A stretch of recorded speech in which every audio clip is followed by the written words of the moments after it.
വാസേട്ടൻ തുടക്കത്തിൽ പറഞ്ഞ പോലെ തുയിലുണർത്ത് പാട്ടാണ്. അതിനെക്കുറിച്ച് ഒരു 2 വാക്ക്. വള്ളുവനാടിൻ്റെ ഒരു തനത് പാരമ്പര്യമാണ് തുയിലുണർത്ത് പാട്ട്.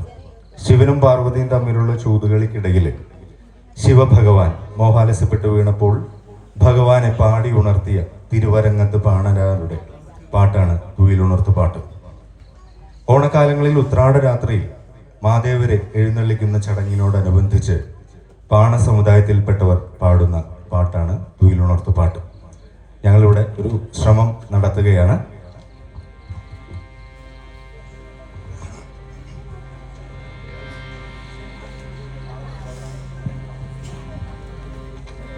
Hello, check. നമ്മൾ നാളെ ഒരു നാട്ടുമൊഴി നാടൻ കലാമേളയും കൂടി ഉണ്ട് കേട്ടോ. നാളത്തെ വൈകുന്നേരം 7 മണിക്ക് ഇതുപോലെ ദീപാരാധനയ്ക്ക് ശേഷം ഇതേ വേദിയിൽ തന്നെയാണ്.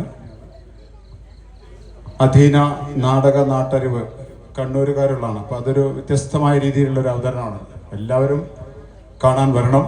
നാളെ കലവറ നിറയ്ക്കൽ, അതുപോലെ മറ്റന്നാൾ പ്രതിഷ്ഠാ ദിനത്തോടനുബന്ധിച്ചുള്ള താന്ത്രിക വിധിപ്രകാരമുള്ള പൂജാകർമ്മങ്ങൾ, ഇതൊക്കെയാണ് ക്ഷേത്ര സന്നിധി നടക്കുന്നത്. അപ്പോൾ മറ്റന്നാൾ പ്രോഗ്രാംസ് ഒന്നുമില്ല. രാവിലെ കലശമാടലൊക്കെയാണ്. താന്ത്രിക വിധിപ്രകാരമുള്ള